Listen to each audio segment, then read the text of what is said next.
Conversation, the Nigel Farage Show. Mr. Nigel Farage. Thank you, Donald, and good evening, everybody. Well, a big day here in Washington, D.C.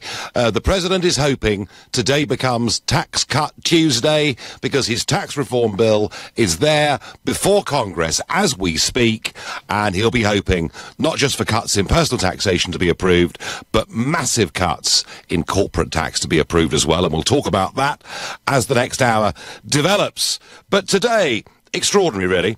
So the Cabinet met today, all 25 members, and they spent an hour and 45 minutes discussing the government's plan for Brexit. And everything was there on the table to be talked about. And yet, at the end of the meeting, in front of the press corps, when the question was asked, they admitted that not once in an hour and 45 minutes did they talk about open borders or mass immigration. And frankly, this is farcical. This was the top priority for Leave voters. Yes, sure, I know. People voted Leave for a variety of reasons, but I think the reason the turnout was as high as it was, a lot of people who never voted in their lives saw this as being the opportunity to take back control of our borders. It's an issue that has been at or near the top of British politics for the last 5 or 6 years, and yet it wasn't even discussed today. And my feeling is, the more the public realises that they don't even want to talk about it, they find it too awkward, they find it too embarrassing, I think this could lead to huge public anger because, as you know, the Prime Minister wants to sign us up for a transition period, which she calls an implementation period. What it means is that we will not have any ability to control our borders to people from the European Union until 2021 at the very earliest. And this on a day when Demetrius Avramopoulos, now you've never heard of him, have you? No, well, he's the European Union's Commissioner for Migration. He said today, we cannot and we never will be able to stop migration. He argued that migration is deeply intertwined with our policies on economics, trade, education, employment, to name just a few. And when it comes to discussing illegal immigration and all of those problems, he says, at the end of the day, we all need to be ready to accept migration, mobility and diversity as the new norm and tailor our policies accordingly. So they have, the European Union have effectively capitulated completely on migration coming into Europe across the Mediterranean, and they're still holding firm to the principle of free movement within the European Union.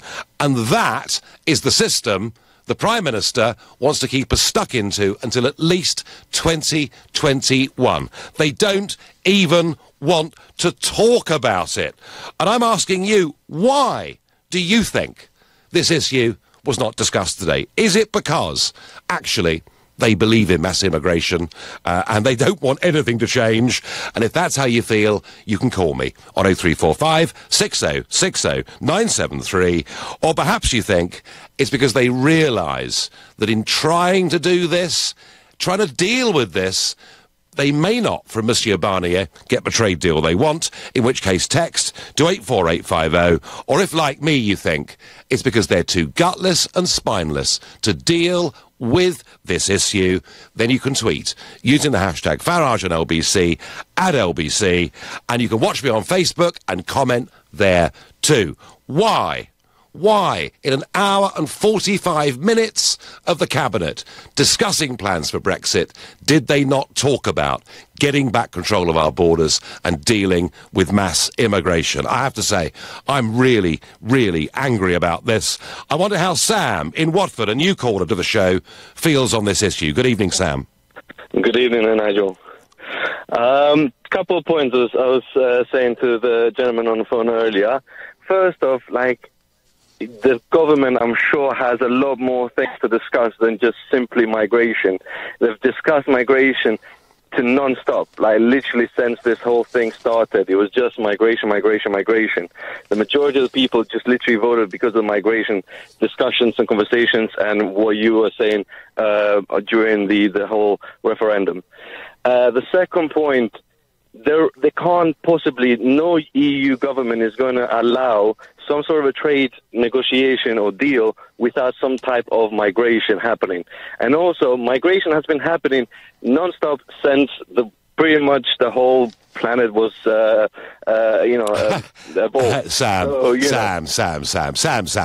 Come on, that's nonsense, isn't it? You know, from 1950 until nearly the year 2000, net migration into the UK ran at an average of 30,000 people every year. And in the last few years, it's been as high as 1/3 10 times what we've known to be the sort of post-war norm. And Sam, but where I do agree with you is it seems to me that perhaps the government is prepared to trade in open-door migration in the hope of getting a trade deal. Isn't that what's really in their minds? That's not what I was saying. What I'm saying is they can't possibly. No one is going to agree to some sort of a trade deal with the UK in regards to the EU without some sort of a migration system or without some sort of a freedom of movement between the UK and the EU. Sam, we're agreeing. I'm saying that the government seems to think that getting a trade deal at almost any price, 40 billion quid, a continued role for the European Court of Justice, regulatory alignment, and perhaps even free movement of people. The government seems to think that getting a tariff-free deal matters, whatever has to be put on the table, and I hope I'm wrong, but I suspect the free movement of people is one of those things they're prepared to put in. I think you're thinking that migration seems to be this major no sort of a thing where you definitely cannot accept that. You can't not accept migration. Migration has been happening forever. It's not something that is bad. It's not something new. Migration was happening, as you said, in the 50s. It was happening prior to the 50s. But Sam, the 50s, Sam, it was controlled. Throughout the whole. Sorry. What the Brexit voters wanted was control over the numbers of people that were coming into our country. That is the main reason that Brexit won that referendum. And Sam, all I'm saying is this government doesn't appear to even want to pay lip service to it. I thank you for your call. Evening, Nigel. We have been done by this government. These people at the top are not affected by immigration. They don't use the NHS, transport, housing, schools. It makes me so angry, says Anita from Thanet. Nigel, no one mentioned immigration because they didn't want to be called racist. The media has ensured that the two words cannot be mentioned in isolation anymore. The single largest issue has been made a taboo subject, says Paul. Well, Paul, I first started talking about this in 2003, 2004, when I was first elected to the European Parliament, way back in history. In 1999, the word immigration didn't even feature on my election material, but it was the opening of the door to 8, then 10 former communist countries with no control whatsoever that made this a key issue during Brexit. And you're right, Paul. Anyone that dares to talk about it gets abuse. But just because you get abuse from those that are never going to agree with you doesn't mean it's not the right thing to take the issue on and to accept some of that abuse. John from Formby, a regular caller of the show. Good evening. Yes, good evening, Nigel. So why, John? Why, John? How, John, can they spend nearly 2 hours in Cabinet and not discuss this issue? Well, I think it indicates where it is on their list of priorities. I think we've got lots of problems here. First of all, the key was when May was Home Secretary, she was hopeless on immigration. Cameron talked of getting it down to 100,000, although he sneakily used the expression tens of thousands. Well, he said it. He said it, John. He said it in the 2010 manifesto, didn't he? They said it again. They said it again in the 2015 manifesto, and then they said it again this year. I don't think, John, they ever meant it. No, I agree, and I think we need to remember that Blair is worshipped by Cameron and his ilk, and they say things to get elected, but they have no intention of carrying it out.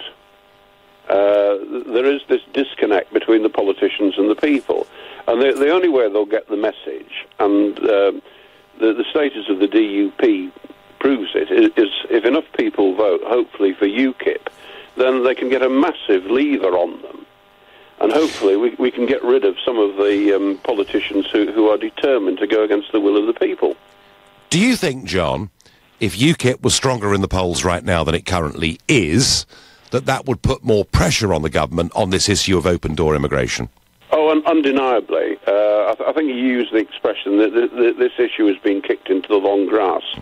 Well, if UKIP start to pick up, then the ball will be very quickly retrieved from the long grass.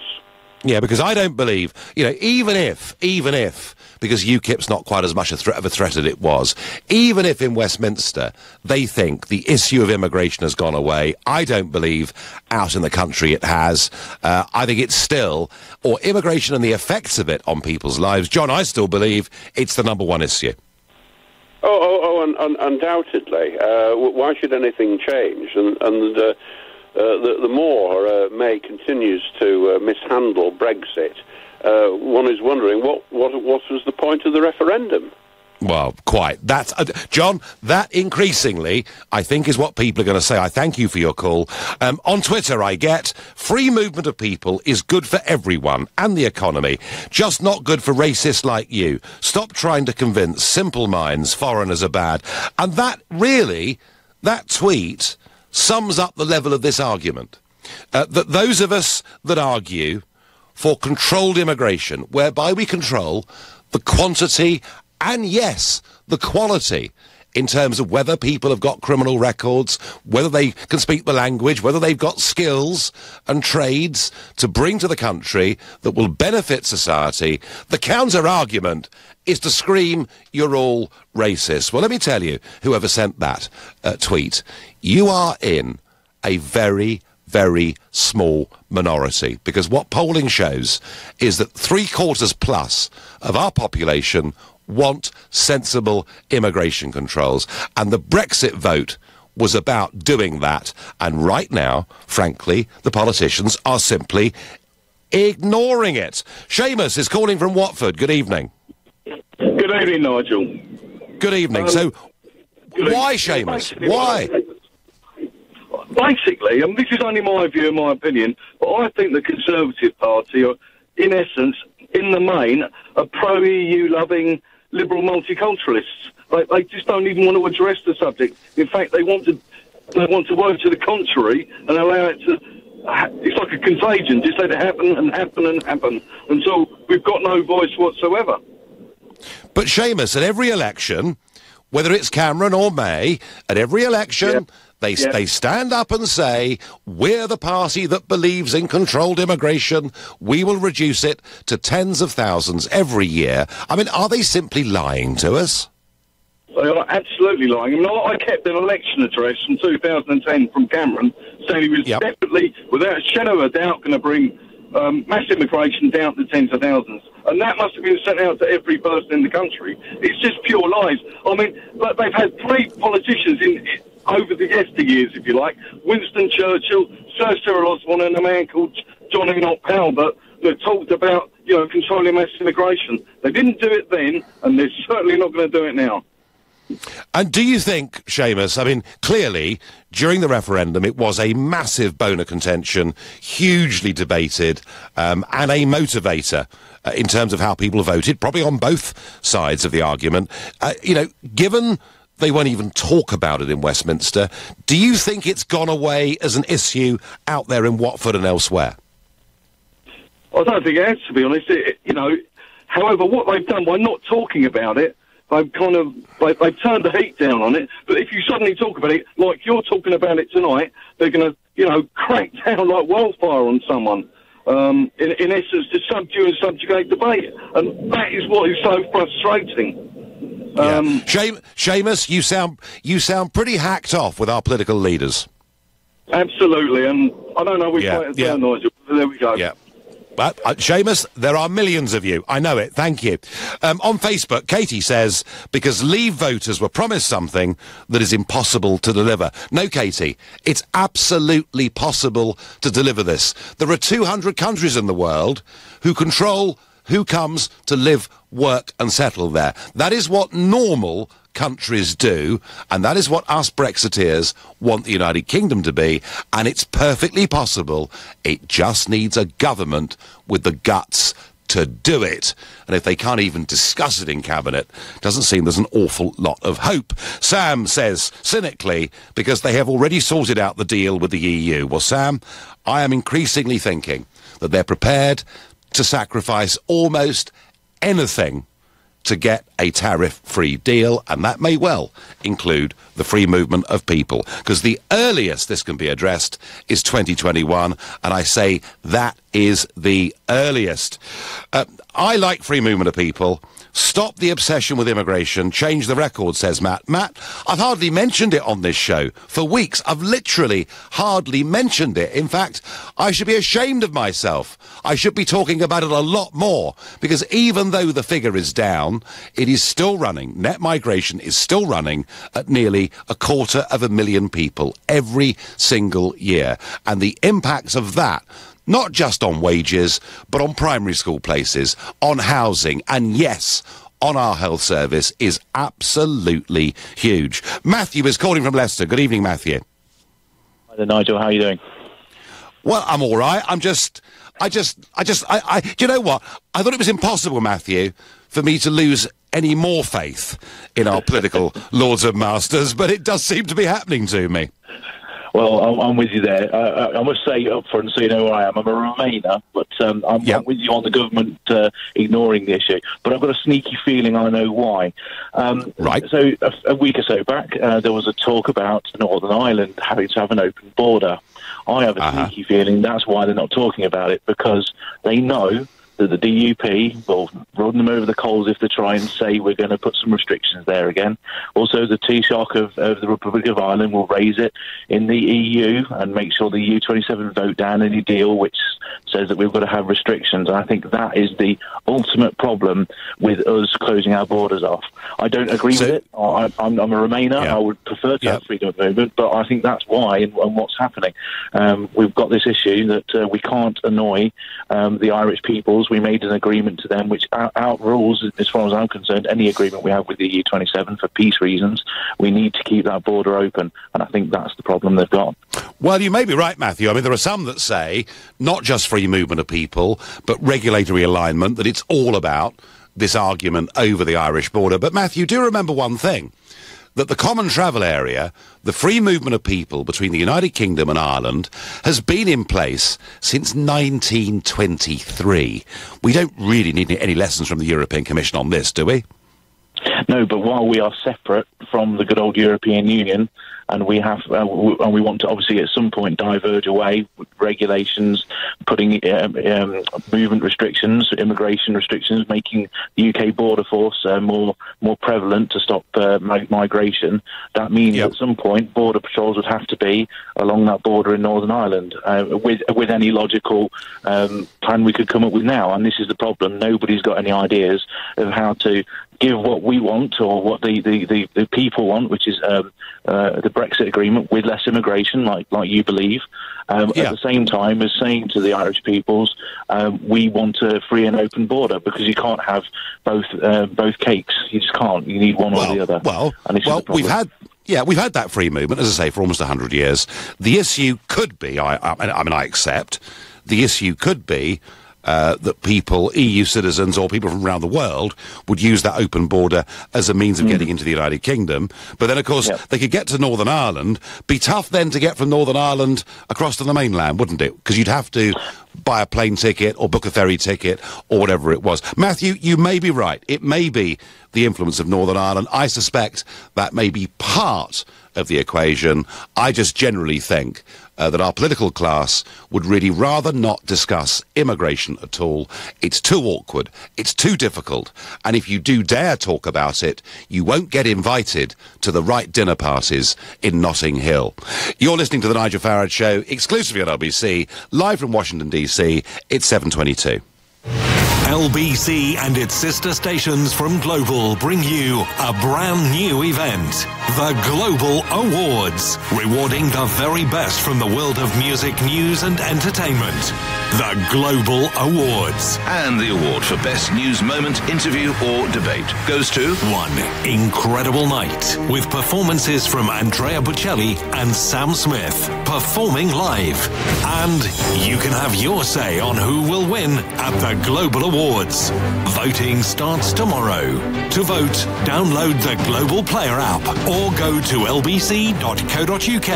March the 1st, 2018. The Global Awards. It's coming. Today at Tesco, get crates of Budweiser, Corona and Coors for just £9. Everyone's welcome at Tesco. Selected stores excluding Express while stocks last. 18 plus ends 24th of December. Crikey, the boiler's gone again. Cold showers. Oh, I'll have to get someone round and tidy up and get better biscuits. I've only got malted milk. I can't have no shower. I've got Zumba on Wednesday. Relax. Relax. It's Trust a Trader. Bloomin' lovely tradespeople who do the job right. You pop in your postcode and find great tradespeople right on your doorstep. Oh, he's here. Get the party rings out. Visit trustatrader.com. Your company's image is everything. So why present your clients poorly bound documents with budget covers to save a few pounds when a quality wire binding machine starts from just £299 with single source binding? We supply fast, high-quality wire document binding machines and premium supplies. And we're so confident you'll love our easy-to-use machines that we're offering a free, no-obligation 1-week trial. For your free machine trial, just visit single-source.co.uk. I'm there as she's rushed down the corridor of A&E. Her bloodied hands are hanging limp from the side of the hospital bed. She desperately needs a transfusion. She keeps asking for her fiancé. We turn the corner, and I'm here, finally, in the snack aisle. I pick up a selection of crisps before realising that I forgot the potatoes. Back to the fruit and veg aisle it is then. As a blood donor, you can save someone's life while going about yours. Register at blood.co.uk. Jack here has got Kev on the phone. As a PlusNet customer, he has lots of friendly people that have his back. Say hi, Kev. Hi, Kev. Hi? He can call PlusNet any day of the week. They've already helped him pick a package, upgrade a package, check bills, move home, give him matrix, ordered SIMs, transferred numbers, added buttons, checked his connection speed. And Julie here even helped him settle on Mallorca for his next family holiday. Don't forget the factor 30. PlusNet has lots of friendly staff that just can't help but help. It's probably why they've bagged Uswitch as Best Provider for Customer Service Award. PlusNet will do you proud. This is LBC, the Nigel Farage Show. Live from Washington, call 0345 6060 973. Text 84850. Tweet at LBC using the hashtag Farage on LBC. How can the Cabinet spend an hour and 45 minutes discussing Brexit and their plans for the future and not even discuss mass immigration into the UK from people with European Union passports? I mean, is it that they don't think it's a priority anymore? Well, I tell you what, it was a pretty big priority for 17.4 million people, because the biggest single issue that motivated people to go out and vote for Brexit was that part of getting back control of our country was taking back our borders and us deciding who comes to live, work and settle in our country. And yet they don't want to talk about it. Governments love mass immigration because it's a lazy way of boosting GDP and growth targets, I get on Twitter. Well, the GDP argument has been made to me time and again over the years, but GDP going up because population goes up does not mean GDP per head, per capita, goes up. Not one bit. Jamie said, what's good about immigration is that after March 2019, Britain can take full control of who enters our country. No, Jamie. We can't do that after 2019 because the Prime Minister is signing us up to a transition deal which, to quote the Chancellor of the Exchequer, will mean the status quo will be maintained. So it isn't going to happen in 2019. Patrick says no good brushing immigration under the carpet because somebody will trip and fall, and it could be the Tories. Janet says the European Union wants no borders, no nations or culture, just everyone the same. Well, that may be what they want, but I hope they're not going to get it. And we go out to the west coast of Canada to Nick, who's calling from Vancouver. Good evening, Nick. Hi, Nigel. As an immigrant myself, very good. Qualified. I think the problem with immigration for the Tory party is like most problems with the Brexit argument. The thing, looking on the outside, looking in, immigrants are massively useful for your economy. And the British economy has essentially just got used to the idea that you don't have to train anybody. You don't have to. You don't really have to do a proper job of running your school, your technical colleges. You can just ship in very, very well qualified, very nice, very hardworking. Now, let's be honest. You know, my mum's nursing home is completely run by girls from Poland. They're bloody great. They really are. They're the best workers they've ever had at that nursing home. They come to Britain to work. You're getting the best of the best with immigrants. They come, you know, the lazy ones that sit on their couch eating cheese doodles stay back in Poland. The ones that the Britain gets, like the immigrants that Canada gets, are the ones that want to work. And so the British economy is completely dependent on it. It has been for decades now. And no one really wants to to ask the tough question of the British public: how much do you want to pay for your immigration policy? How much do you want to pay for your free market control? How much do you want to pay for Brexit? Well, certainly, Nick. I don't think anyone really wants to have that conversation. Certainly, Nick. The big employers have been the strongest advocates for free movement and for big net migration numbers, because for them, and much of what you say is true, many of the people that come work very hard and are very good. There's no question about that. Not all. You know, we get some bad people too, but we do get a lot of good people. But, of course, it's suited the big employers, Nick, because it's kept wages on the floor. That's been the effect of it, hasn't it? And the other thing I'm struck by the sheer amount of unskilled labour that's come into Britain, is it's also done nothing to help boost our already very weak productivity levels. So I do understand that big business wants this. But, Nick, you can't... So, yeah, wages would go up. And if you remember, during the referendum, you know, when the Remain campaign were asked, well, wouldn't the Leave policy lead to higher wages? They had to admit yes. So there is a price that employers would pay. But, Nick, isn't this about the democratic will of the people being respected by the government? Well, that's the thing, Nigel. I think, you know what? I think if the people of Britain, you know, at least the Leave side of it, the Conservative side of it, you know, we're clearly saying to the Tories, because it's just a Leave problem. It's not really a Remain problem. But on the Remain side, everyone thinks it's going to cost a fortune, and that's just all there is to it. But on the Leave side, there has to be an acceptance that this will be painful. And I think the problem for May and her cabinet, and it'll be the same problem for Johnson and Gove or anybody else, is how much are the British people prepared to pay for their independence? It's going to be, I think it's going to be catastrophically painful. Nick, maybe that's worthwhile. Nick, I know. Nick, right or wrong, Nick? Right or wrong, Nick? It's what people voted for, and we did have this argument. We voted to take back control of our country and its borders, and we're not getting it. And even if you're right, even if it cost us, I think that's still what people would want. You're listening to the Nigel Farage Show, exclusive on LBC, live from Washington. It's 7:30, and time for the news with Moira Alderson. The ex-boyfriend of reality television star Fern McCann has been jailed for 20 years for spraying acid over a packed nightclub in East London. The judge at Wood Green Crown Court described Arthur Collins as an accomplished and calculated liar who'd shown not the slightest remorse. Police believe they foiled a Christmas terror plot following the arrests of 4 men in early early morning raids. A bomb squad was called to an address in Chesterfield. 3 other men were detained in Sheffield. Engineers have discovered a leak on Britain's largest ever warship, the HMS Queen Elizabeth. The £3.1 billion aircraft carrier was officially launched just over 2 weeks ago by the Queen.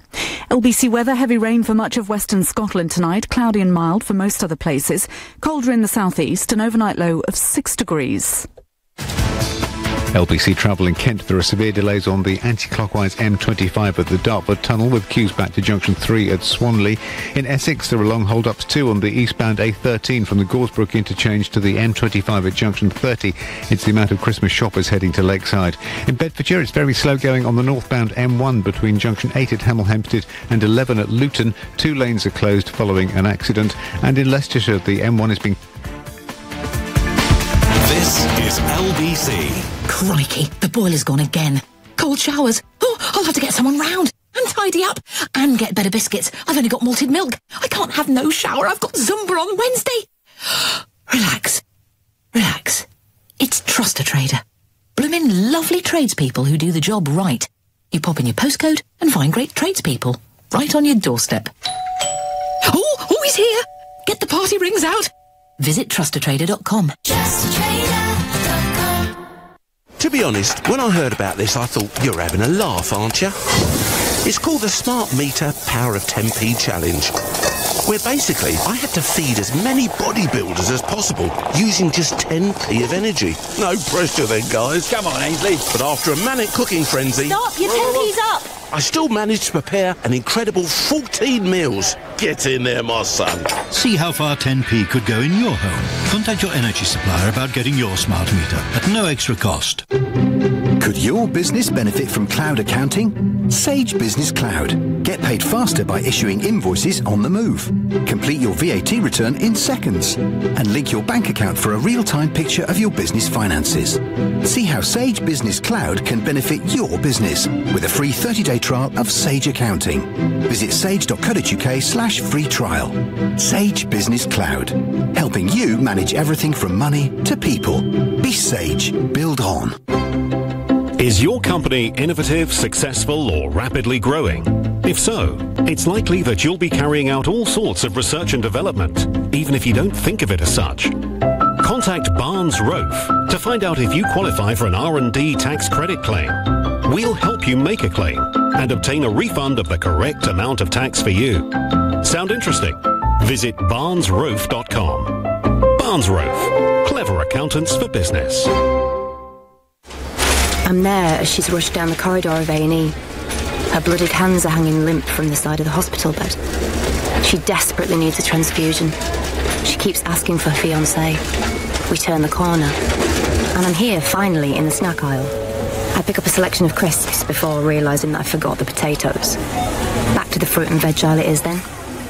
As a blood donor, you can save someone's life while going about yours. Register at blood.co.uk.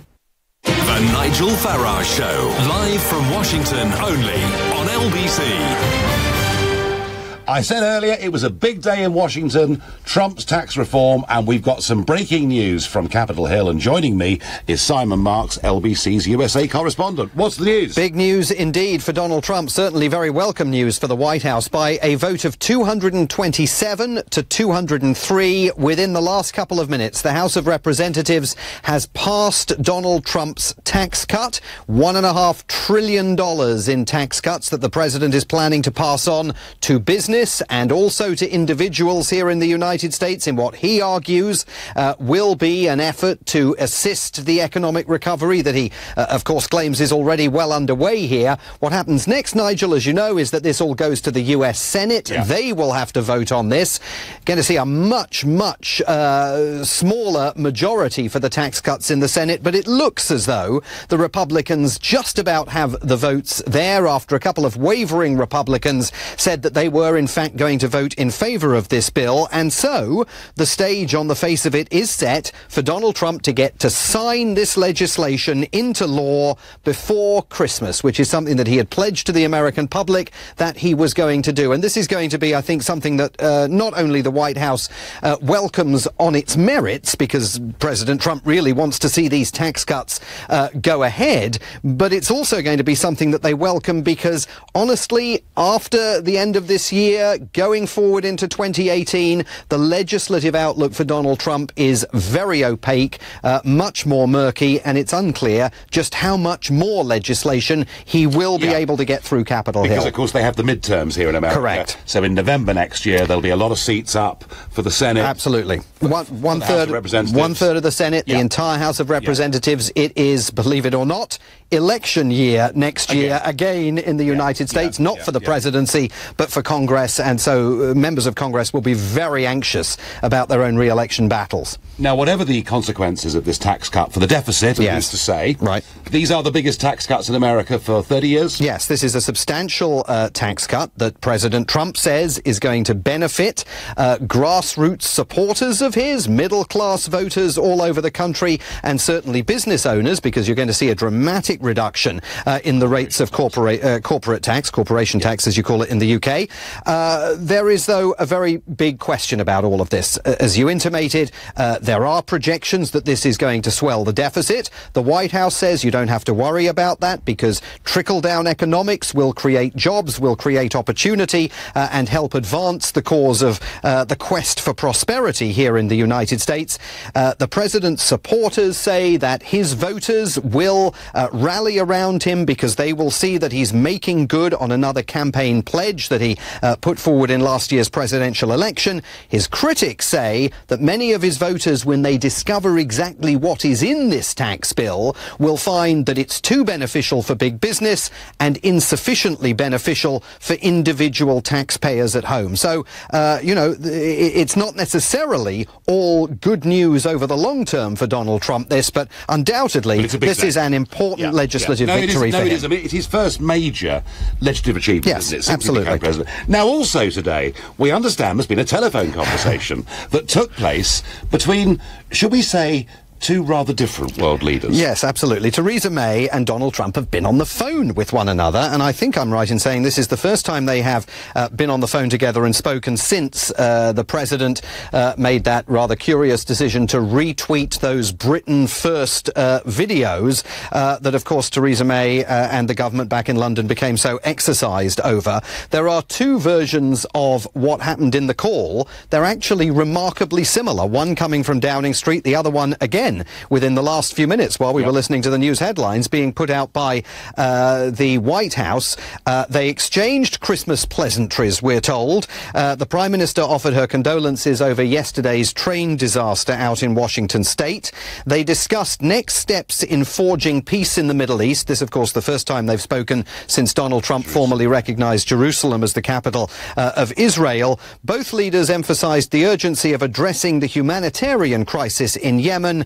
And President Trump, we are told, congratulated the Prime Minister on the decision by EU leaders to move to the second phase of the Brexit negotiations. About those Britain First videos, it seems from both readouts, the White House readout and the Downing Street readout, not a word was said, or if a word was said, it's certainly not being disclosed to reporters like me. Interestingly, the two leaders of Britain First, their Twitter accounts were suspended yesterday, and quite a big purge by Twitter on what they thought are those peddling hate. I was also told earlier that the Prime Minister and the President agreed on the importance of a swift post-Brexit bilateral deal. The difficulty with that is, I think with Brexit, Trump thought we could sign this up within a few months. But of course, with the transition deal that the Prime Minister's now agreed to, it would be at least 2022 now before any bilateral trade deal could happen between the two countries. And it's interesting that the only reference to that part of the conversation comes in the Downing Street readout of the call. There's no mention made of it in the White House readout of the call. President Trump, as you know better than anyone, before the inauguration, intimated that he was ready to at least begin the conversation about a post-Brexit trade deal. But definitely the US government has realised that this is going to be a much more complex task than perhaps he at the time realised before the inauguration. Interesting that it's Downing Street that's saying they've agreed on the importance of a swift trade deal, not the White House. No, I think the Americans have given up on it. Because I think if you say to the President, this can't happen until midway through your second term, it kind of stops being a priority. Any thoughts on the timing of this phone call? Well, I mean, the timing's interesting because it is pre-Christmas, and perhaps it indicates on the part of the Prime Minister some sort of desire to improve the relationship, make up for the strains in the relationship that existed prior as a result of the Britain First retweeting.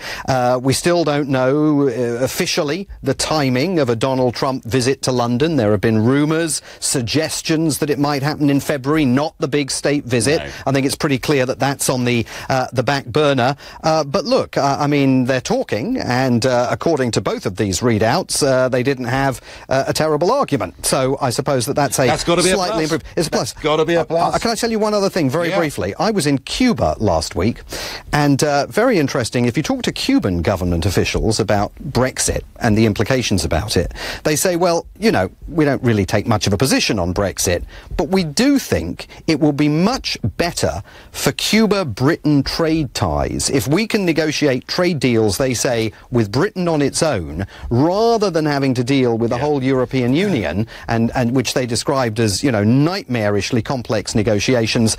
At least on the island of Cuba, they seem to be quite in favour of a bilateral deal. Nice to hear somebody in the world who thinks Brexit could be a good idea. And Simon, never a dull day in Washington. Given what's happened today, or is about to happen in the Senate, has happened already in the lower house, is that it now for a quiet Christmas? I hope so. We were discussing that during the break, weren't we? Look, I mean, is it I think we have to keep an eye, as ever, on the unexpected here in Washington, D.C. This has been a year like no other that I've spent here. You never know what lies right around the corner. There is intense speculation about whether President Trump plans at any point to try and fire the special prosecutor Robert Mueller. Is the White House hostility to Robert Mueller instead perhaps laying the groundwork for the president ultimately to pardon people who may be convicted as a result of the Mueller investigation? I think very, very dangerous in this town, particularly with the possibility of a government shutdown looming, one of those budgetary rows up on Capitol Hill.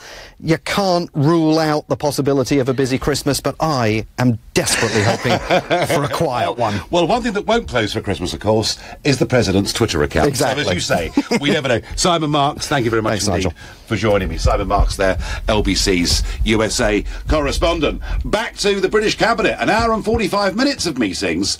No discussion of immigration at all during that time. They clearly either don't think it's a priority or they're too scared to even talk about it. I wonder what James, who's calling from Barnes, makes of the complete no-show of immigration at the Cabinet meeting. Nigel, you seem a bit sort of you sound a bit desperate in your your preaching today, in as much as that now that it's been shown by nearly every single major economic brain that this is a ludicrous thing to do. So now your default is immigration. Are we talking about sort of black, Asian, Chinese? Who are we talking about, Nigel? No, James, we're talking about EU migration. The British government can control non-EU migration. Now, it's a perfectly fair criticism to say we did it very badly, and particularly Theresa May, 6 years as Home Secretary, did it disastrously.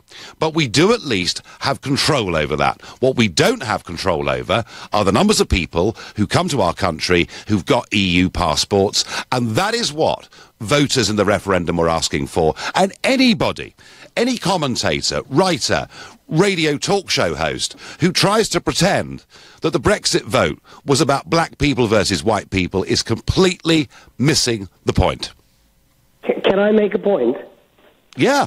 Yeah, no, I was just going to say that, and to give you your due, sir, I heard you actually say this, that, you know, the will of the people, which is said ad infinitum, the Brexit referendum, as you well know, was purely consultative. It was not set down in the statute that it had to become law under any stretch of the imagination. And the whole problem with all of this is you, really, because Mr. Cameron, as you know, only had this referendum to get the people that were voting for you, which is what he did.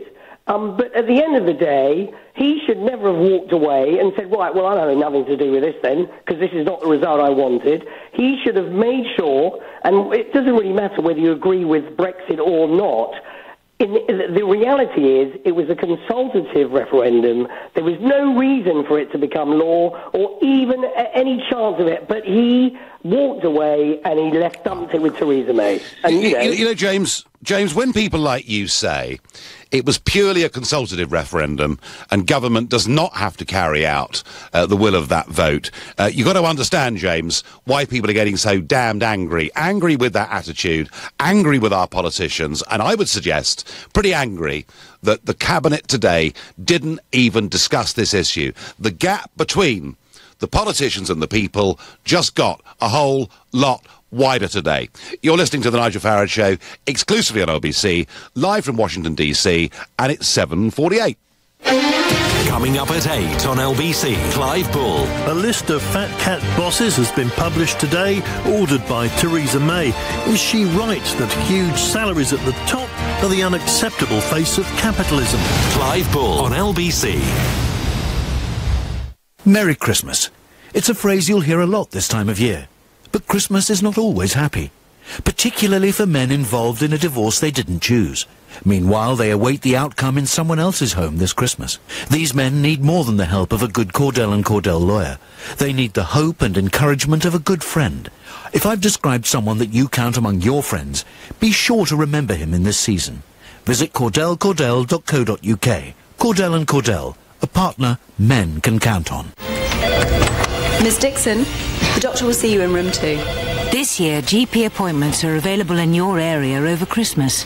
If you need to see a doctor, contact your practice or visit nhs.uk/GP access for more information. Your NHS, here for you this Christmas. You are the master of the main, the slicer and the sharer. For you are the Cavalier Carver. And this Christmas, Lidl salutes you with deluxe free-range fresh British turkey in store December the 19th. Every little thing for Christmas. Subject to availability. Excludes NI. Could your business benefit from cloud accounting? Sage Business Cloud. Get paid faster by issuing invoices on the move. Complete your VAT return in seconds and link your bank account for a real-time picture of your business finances.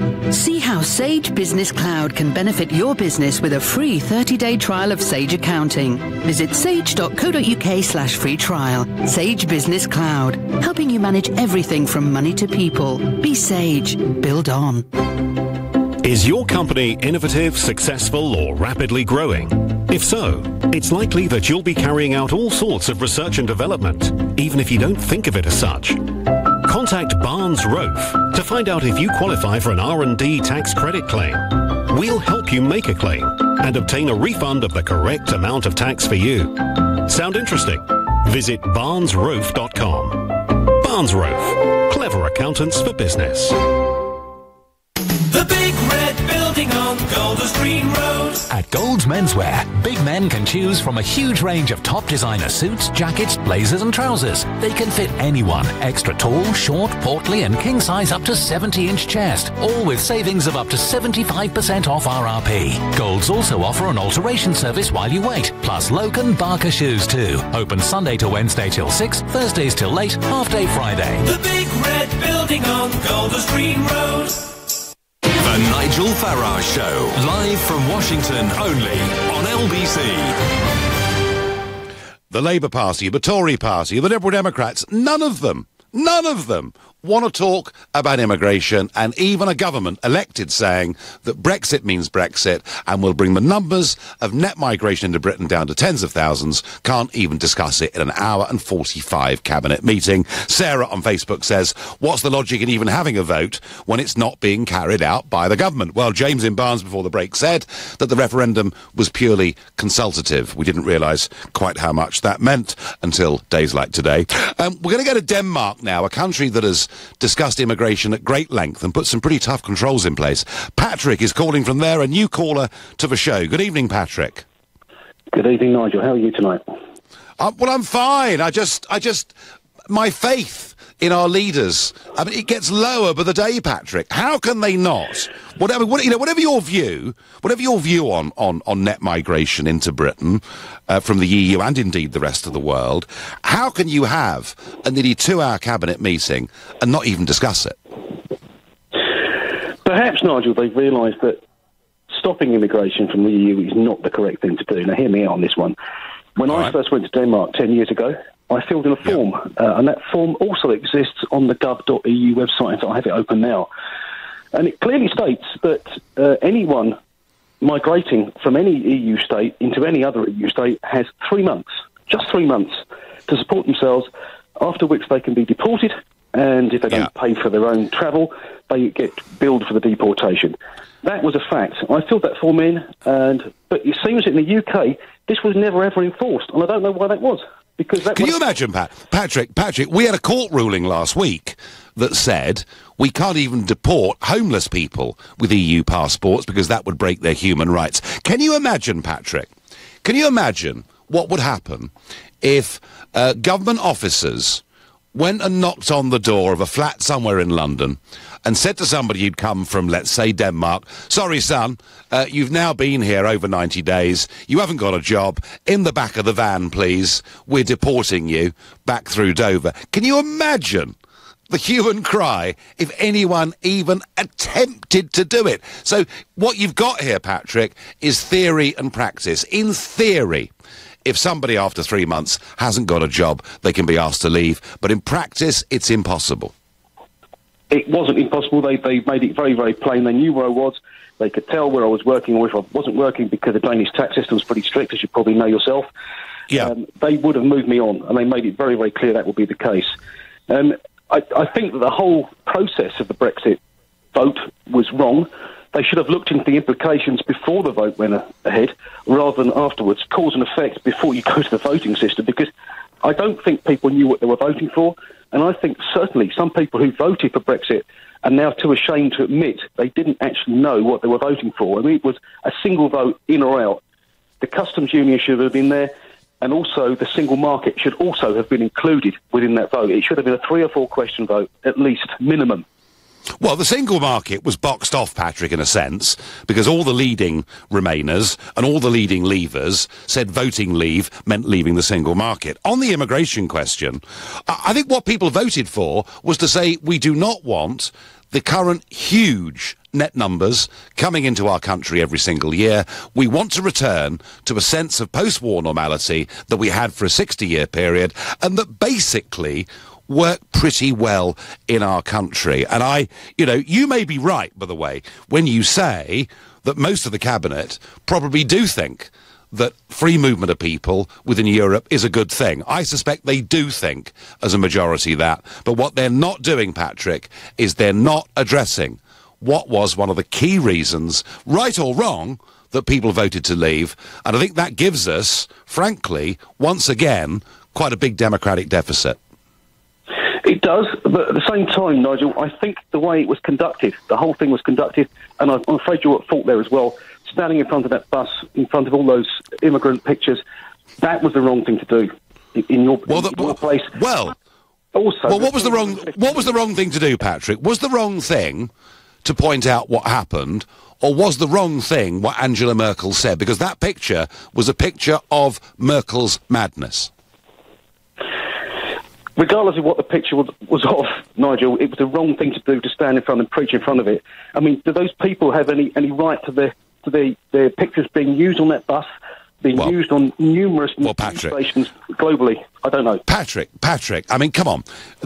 One of the key points I was making is that these were not refugees. Did you see who the people were? They were 75% of them young men under the age of 30. And one of the things that Europe, or the European Union, has got catastrophically wrong, it's allowed people to come, 80% of whom would never, ever qualify as refugees under any traditional definition. I mean, they have got that wrong, Patrick. Would you not agree? I don't know. Those people weren't asked. I don't know what their background was. They could have been escaping from civil war. They could have been economic... Where were the women? Where were the women? Where were the children? Where were the elderly? Where... Patrick, whatever. We can agree to disagree on that. Interesting phone call. I thank you. Patrick making the point that in Denmark, when he went there 10 years ago, he was told he had 3 months to sort himself out or he wouldn't be welcome to stay. And I kind of believe that in Denmark because they've been strict about this. It wouldn't happen, I don't think, in our country. Impossible. My last caller on the subject is Evan from Slough. Good evening, Evan.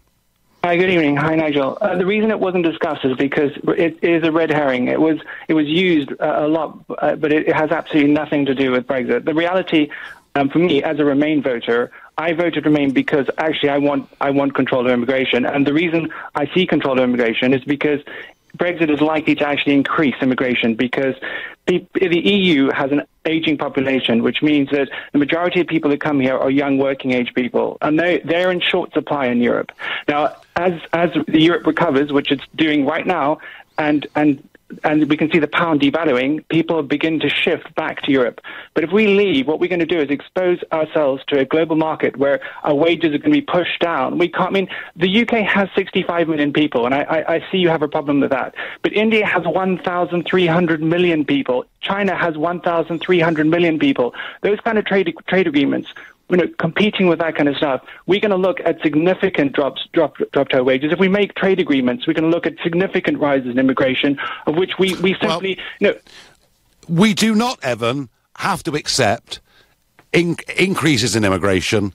Brexit gives us total freedom over this subject, and we can make big decisions on economically whether that's good or bad. Evan, I'm going to have to say goodbye and thank you. We've run out of time this evening. The point being that actually this isn't just about GDP. It isn't just about money. It isn't just about whether we're better off or perhaps even worse off. It's actually about cohesion, community, identity, society, and a feeling that net migration has been way too high for too long, and it's damaged many of those things. We want control of it back. Our cabinet won't even talk about it. You've been listening to the Nigel Farage Show here on LBC. I'm back tomorrow at 7. Coming up at 10 tonight, it's Ian Collins. But up next, it's Clive Bull. Nigel, thank you. And at 9 tonight, it's the Health Hour, your medical question.